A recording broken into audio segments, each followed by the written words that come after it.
Okay, so our next topic is going to be probability. And so just to kind of introduce this concept and this idea, probability is basically our mathematics of chance. So we're looking at what could happen, and we're going to calculate basically the likelihood of it happening. And so we need to kind of there's some things we need to keep in mind as we go through with probability so that we can really kind of wrap our brains around the concept of probability. Okay, so let's look at short run and long run behavior. So in the short run, chance behavior is totally unpredictable. But in the long run, so if you flipped a coin lots and lots and lots and lots and lots of times, you'll start to see patterns. Okay? And that long run behavior, those patterns, that's the basis of our ability to calculate probability. So if we look at this example here. So when you toss a coin, there are two possible outcomes, heads or tails. So we see the results of tossing a coin 20 times. For each number of tosses from 1 to 20, we have plotted the proportion of those tosses that gave a head. Okay, so we're right here on this first graph. Okay, you can see that the proportion of heads starts at 1 on the first toss, falls to 0.5 when the second toss gives a tail, then rises to 0.67, then falls to 0.5 and 0.4 as we get two more tails.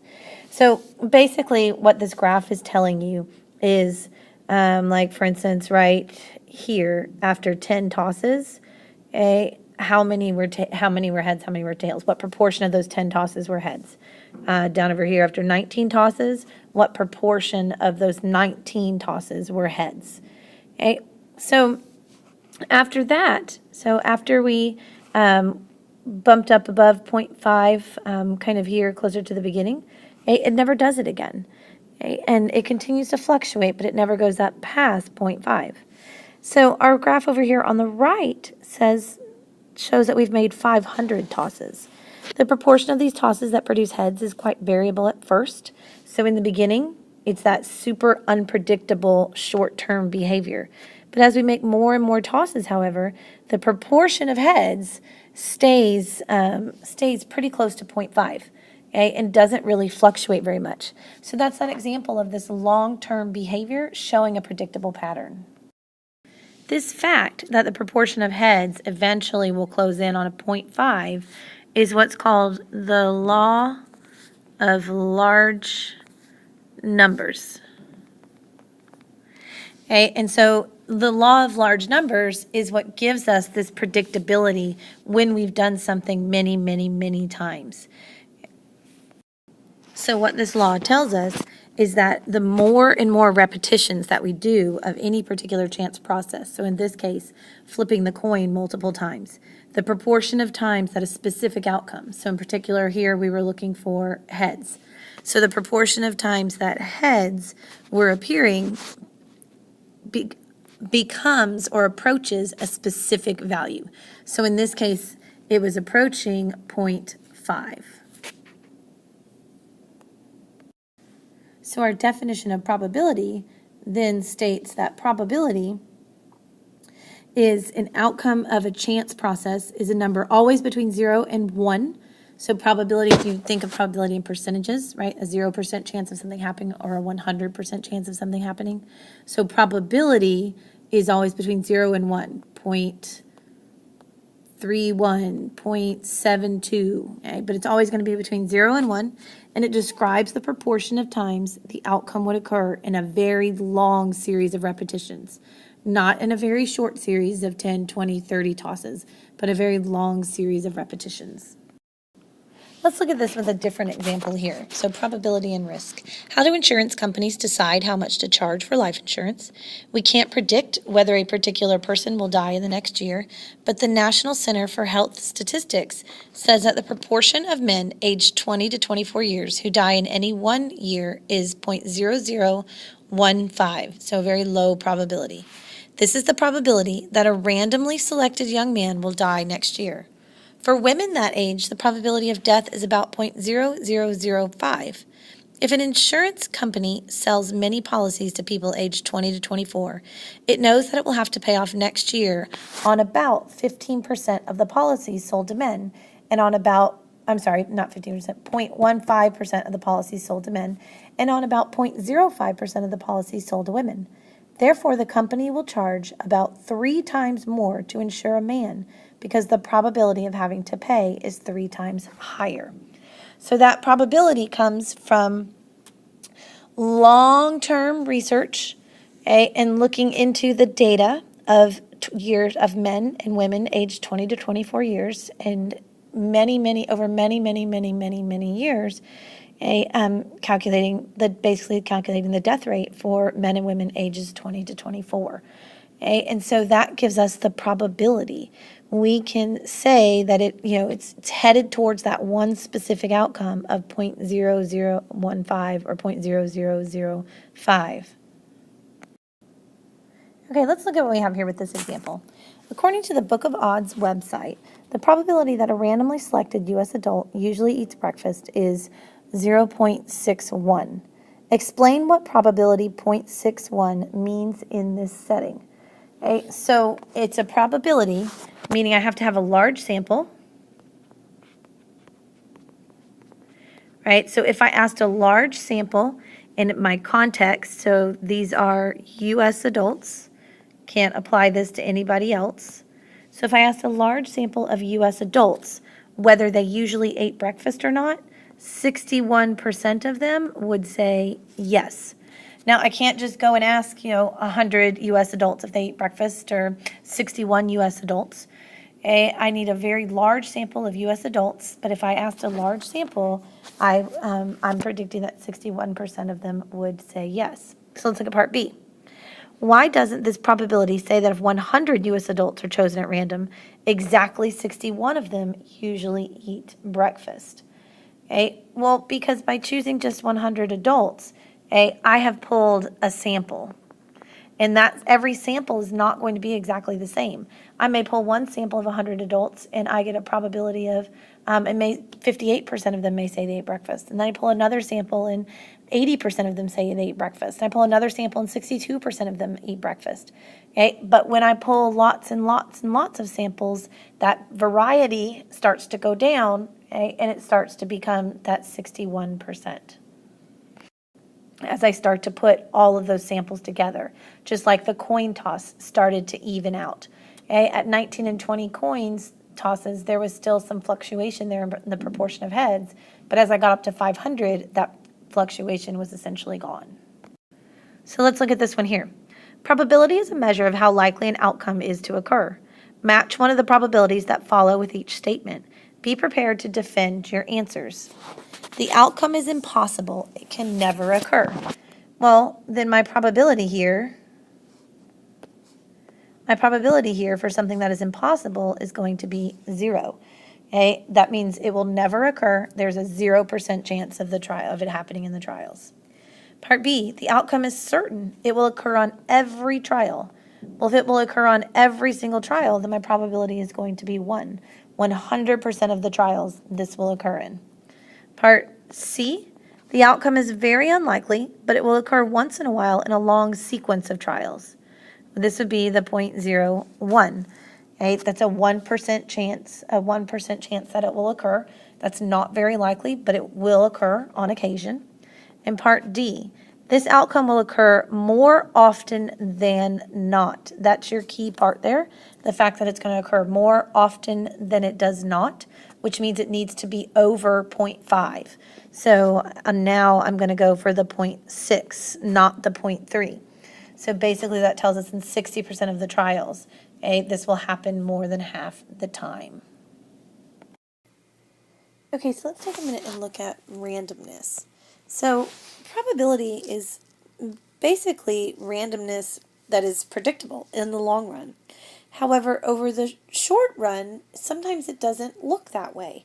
And it kind of goes against our instincts when we look at things that are happening in the short run that are not necessarily following those probability patterns. Like, let's look at this first one here with coin tosses. So tossing a coin 6 times and recording heads or tails on each toss, which of the following outcomes is more probable? So I have a heads, tails, heads, tails, tails, heads, or a tails, tails, tails, heads, heads, heads. most people will say that this one right here is more probable because this one doesn't really look random. Okay? In our brains, we think it's unlikely to get 3 tails in a row and then 3 heads in a row. However, mathematically, both of them are equally likely. Every time you toss the coin, you have a 50-50 shot of a heads or a tails. And it doesn't matter what the one before it was. The coin doesn't remember. The coin does not say, oh, you know what, I just did a heads, let's give it tails this time. The coin doesn't do any of that. Okay, and so they are both equally likely. The one down here is talking about a hot hand, with a basketball player here. Belief that runs result from something other than just chance, and that influences behavior. So if the basketball player makes several consecutive shots, the fans, her teammates, coach, the announcers, they'll all say that they have a hot hand, okay, and is more likely to make the next shot. However, studies show that runs of baskets made or missed are no more frequent than it would be expected if the results of each shot is unrelated to the outcomes of the player's previous shots. So like flipping a coin. Okay, that this is basically them having a hot hand is this second scenario over here on the coin flip of getting tails, tails, tails, heads, heads, heads. Okay, and that outcome is just as likely. If a player makes half her shots in the long run, her made shots and misses behave just like tosses of a coin. And that means that runs or of makes or misses are more common than our intuition expects. Okay, and so we just kind of need to keep that in mind. Just because it doesn't necessarily look random offhand doesn't mean that it's not. Something else to point out is that there is also no law of averages. Okay, for instance, let's look at this example here.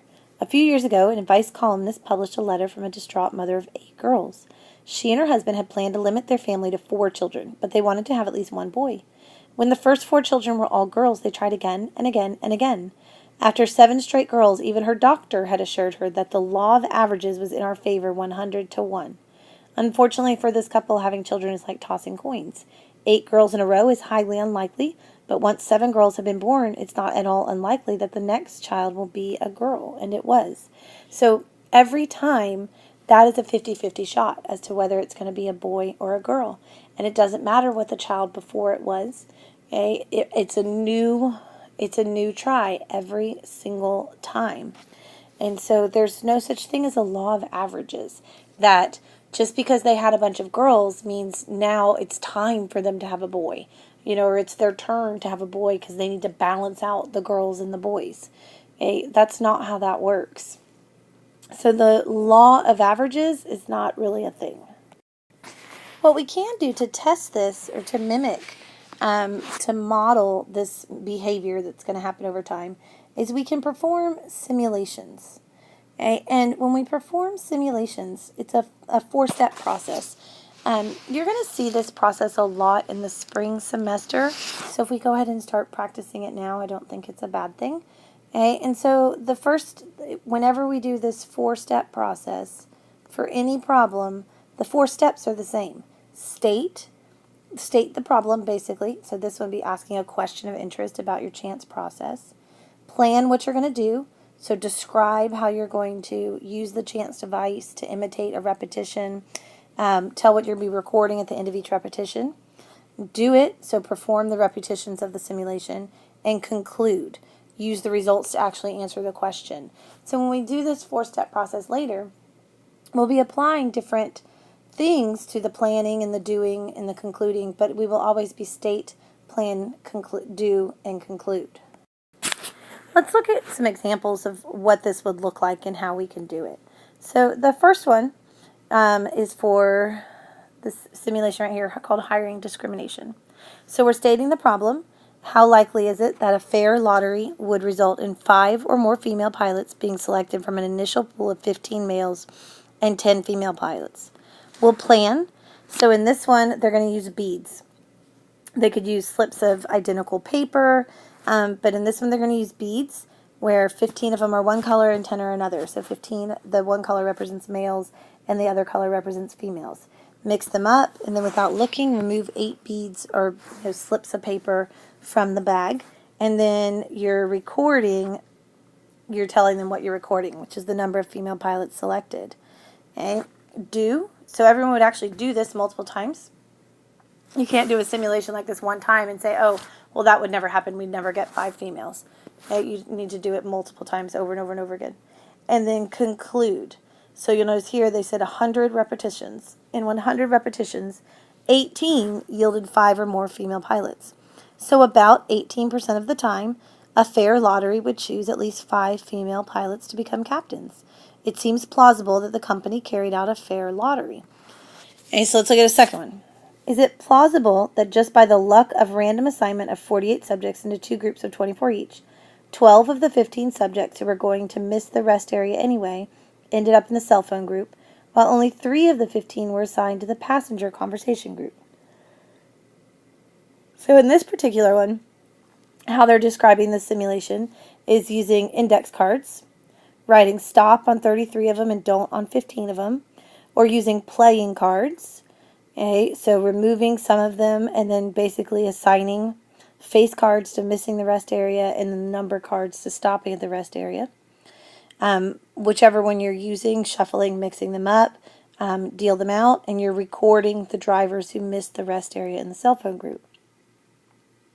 Have each pair of students, so there's my do, I'm repeating this multiple times, and then my conclusion.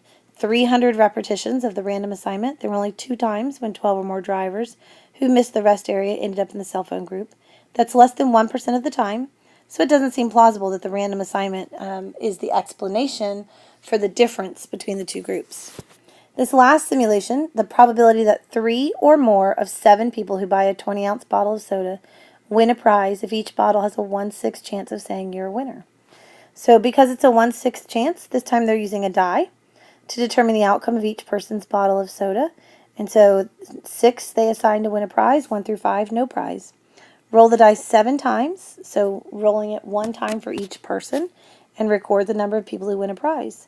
Do it several times, and might conclude. Out of 125 total repetitions of the simulation, there were 15 times when 3 or more of the 7 people won a prize. So our estimate of the probability is 15 out of 125, or about 12%. It seems plausible that the company is telling the truth. Okay, so these are all examples of your 4-step process, okay, in a variety of ways that you could conduct a simulation.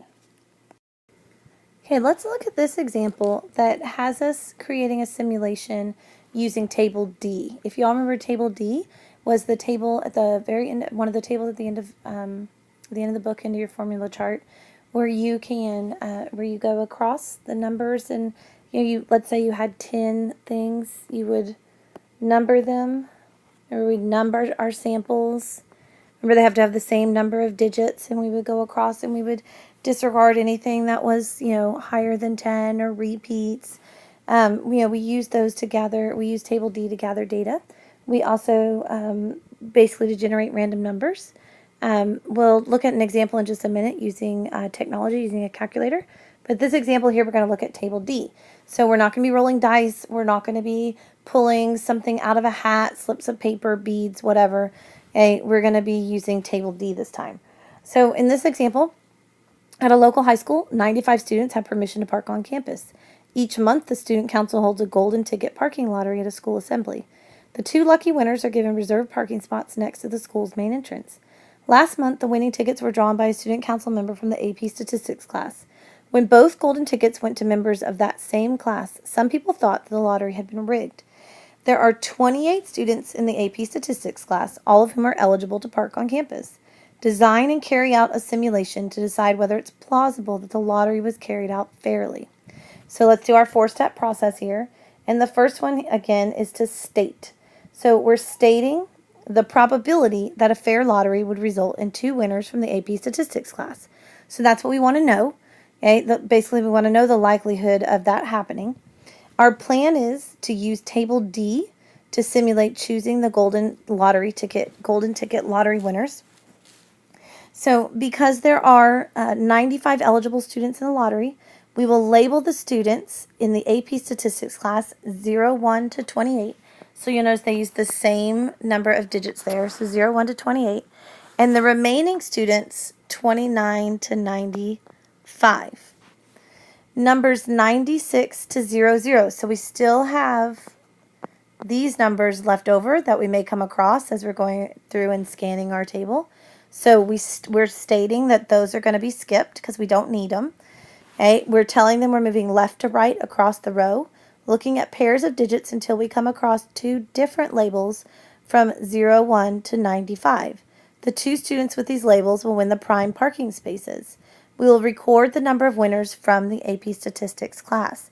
So they have laid out enough information here that you could do this just by basically following the directions. Okay? That's the kind of information that you need to lay out when you're describing how to do your simulation.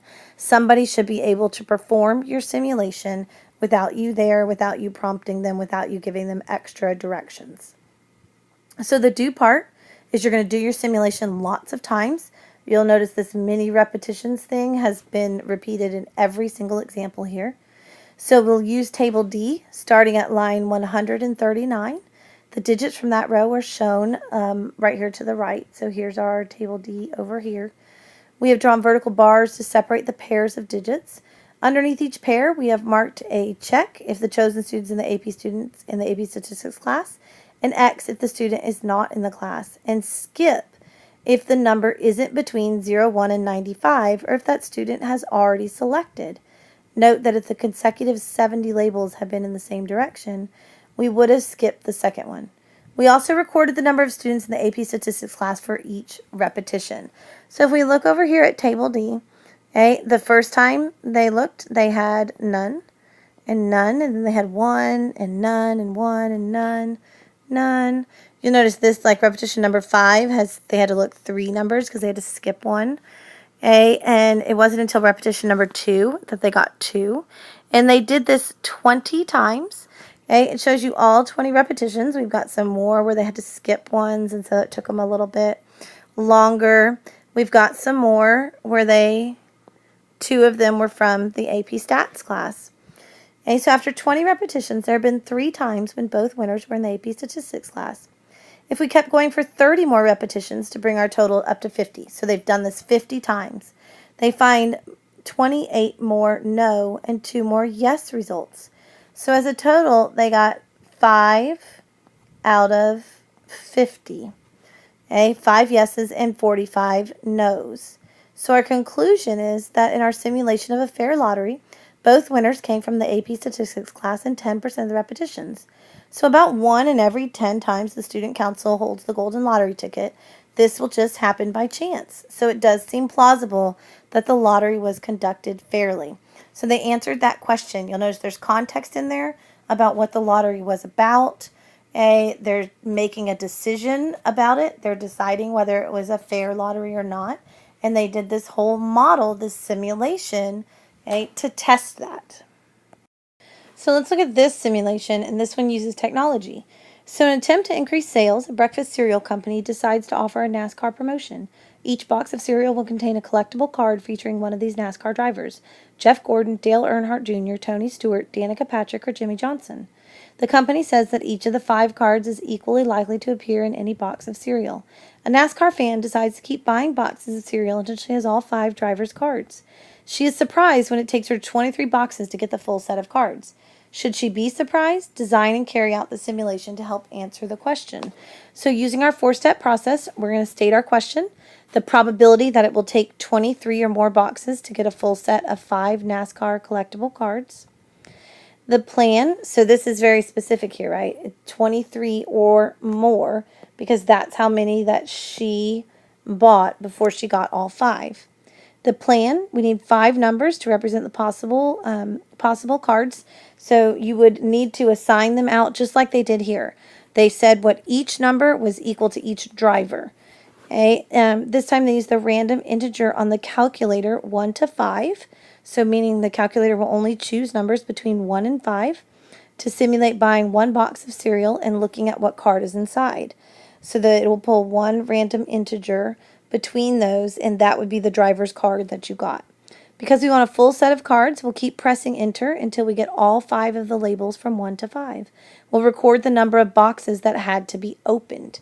Okay, so again, you have enough description here that if you had your calculator in your hand right now, you should be able to follow along and do this. Okay, as for your do, remember they're going to tell you do it bunches of times. Okay, and they list the first few results. They don't need to list every result you did. Okay, but they listed the first few results there. Okay, and then this one here came off technology. The Fathom dot plot shows, so off the software, shows the number of boxes we had to buy in 50 repetitions of the simulation. So what this dot plot is showing you is it's showing you the results of each time they ran the simulation. So you notice there's 50 there's 50 dots on this plot. So they ran the simulation 50 times.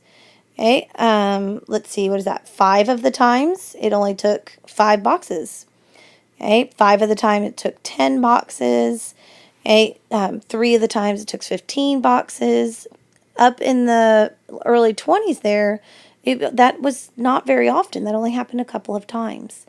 Okay, so to conclude then, we never had to buy more than 22 boxes to get the full set of NASCAR drivers' cards in 50 repetitions of our simulation. So they did it 50 times, and they never had to buy more than 22 boxes. So our estimate of the probability that it takes 23 or more boxes to get a full set is roughly 0. So the NASCAR fans should be surprised at how many boxes she had to buy. And keep in mind here with this conclusion, they did not say it was impossible. They said it was roughly 0. Okay? They did not say it was definitively true or 100%, 0, like there's absolutely no way. Okay? They said it was roughly true. Make sure, because on your AP exam, when you're making conclusions, you cannot suggest a claim is 100% true. They didn't run every simulation that was possible. They could have done it 100 more times and finally got one that was over 23. Okay, and you can't, and don't use the word proves. Don't say that the evidence proves that the company is lying. Okay, so don't do that. If you're basing a conclusion on probability, remember these are just patterns. They're not for sure definite. Students, you should always acknowledge that they can't be certain that the conclusion is correct. That's what you get there by saying the roughly 0. Okay? You talk about convincing evidence or not having convincing evidence to support the particular claim, but not that it proves anything. Okay, so let's look at these last 2 examples here. So the first one, refer to the golden ticket parking lottery example. At the following month's school assembly, the 2 lucky winners were once again members of the AP statistics class. This raised suspicions about how the lottery was being conducted. How would you modify the simulation in the example to estimate the probability of getting 2 winners from the AP statistics class in back-to-back months by chance? So remember, this was the example that we did using table D. So if we're going to modify it, there's parts of it we're going to keep the same. We're going to go ahead and we're going to assign the AP Statistics kids, again, numbers 01 to 28.